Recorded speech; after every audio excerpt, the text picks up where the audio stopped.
मांगीलाल बागड़ी, राजकीय महाविद्यालय नोखा, डॉक्टर अन्नाराम शर्मा, सह आचार्य हिंदी।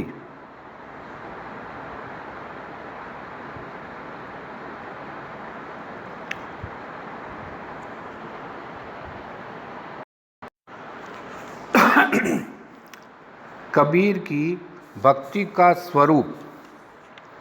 कबीर मध्यकाल के भक्त कवि थे।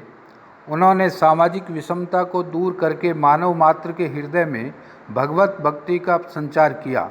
उन्होंने ही मध्य युग की साधारण धर्मप्राण जनता को सिद्धादि की विविध विभत्स साधनाओं के दलदल से तथा नाथों की नीरस योगिक क्रियाओं के पंकिल गर्त से निकालकर भक्ति की भाव सरिता में अवगाहन करवाया। आज भी उनकी भक्ति भरित भारतीय भारत के हृदय का हार है। कबीर का आराध्य। कबीर के आराध्य निर्गुण सगुण दोनों हैं। यह ब्रह्म उपनिषदों के अद्वैतवाद से प्रभावित है, लेकिन मूल रूप से इसका निर्माण कबीर के अनुभवों ने किया है। निर्गुण का तात्पर्य निराकार निस्सीम से है, निर्विषय से नहीं। वह ऐसा गुलाब है जो किसी बाग में नहीं लगाया जा सकता, उसकी सुगंध ही पाई जा सकती है। वह सृष्टि के कण कण में है, उसका वास हृदय में है। कबीर ने लिखा है, कस्तूरी कुंडली बसे मृग ढूंढे वन माही, ऐसे घट घट राम है दुनिया देखे नाही। इसका स्वरूप भी निराकार है। जाके मोह माथा नहीं, नाही रूपक रूप, पुहुप वाचते पात्रा, ऐसा तत्व अनूप।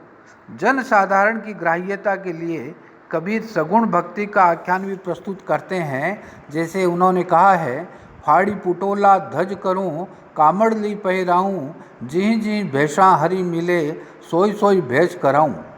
भक्ति की महत्ता स्थापित करते हुए कबीर ने उसी को मुक्ति माना है। भक्ति नसेनो मुक्ति को। कबीर की भक्ति का आदर्श सती और सूर है। सती के आदर्श से एक तो प्रेम की अनन्यता प्रकट होती है, दूसरे भक्त भगवान के निकट आ जाता है। उसकी रक्षा का दायित्व भी भगवान पर रहता है। भक्ति क्षेत्र में शूरता भी आवश्यक है। कबीर लिखते हैं, जिस मरने थे जग डरे, सो मेरे आनंद, कब मरी हूँ कब देखूँ पूर्ण परमानंद। कबीर की भक्ति का महत्वपूर्ण तत्व है सर्वस्व समर्पण और अनन्य भाव। उनकी आत्मा रूपी विरहिणी परमात्मा रूपी प्रिय पर सर्वांग न्योछावर है। उनकी हार्दिक इच्छा है कि पति राम उसे बेच डाले। ईश्वर को रिझाने का वह विरहिणी हर प्रयत्न करती है। उसके हृदय में आशंका भी है कि मन प्रतीति न प्रेम रस, ना इस तन में ढंग, का जानू उस पीवसू, कैसी रहसी रंग। आत्मसमर्पण की यह हद है, इतने पर भी प्रतीति नहीं होती कि यह प्रेम रस पर्याप्त है। कबीर की भक्ति का अन्य तत्व है विरह। आत्मा की तड़प ही प्रेम को प्रगाढ़ स्वरूप प्रदान करती है। इसीलिए कबीर आँखों से खून टपकने का इंतजार करते हैं। सोई आंसू सज्जणा, सोई लोक विडाही, जे लोइन लोई चुए तो जाने हेत हियाही।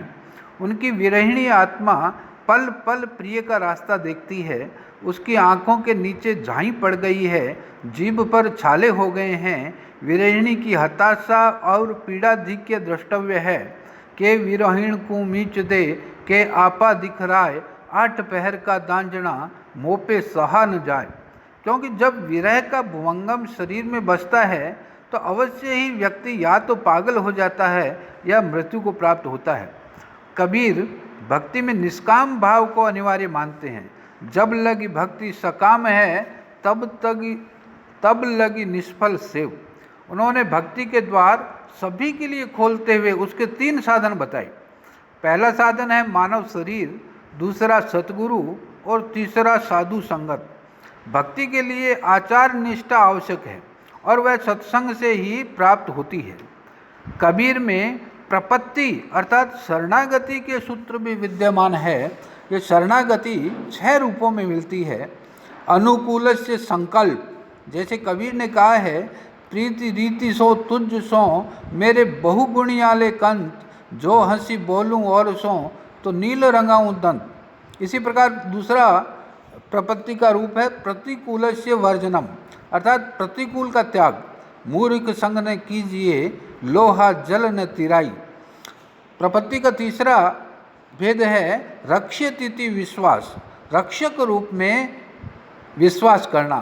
कबीर ने लिखा है, कबीर तू काहे डरी, पकड़ी हरि का हाथ, हस्ती चढ़ी नहीं डोली है, कुकर बुसे जो लाग। चौथा रूप है रक्षक रूप में वरण, अर्थात अन्य आराध्यों को छोड़कर एक में आस्था। पांचवा रूप है आत्म निक्षेप, अर्थात पूर्ण समर्पण, तन मन धन मेरा राम जी के ताई। और छठा रूप है कार्पण्य, जहाँ दीनता प्रदर्शन करता है भक्त, मैं गुलाम मोहि बेच गुसाई, तन मन धन मेरा राम जी के ताई।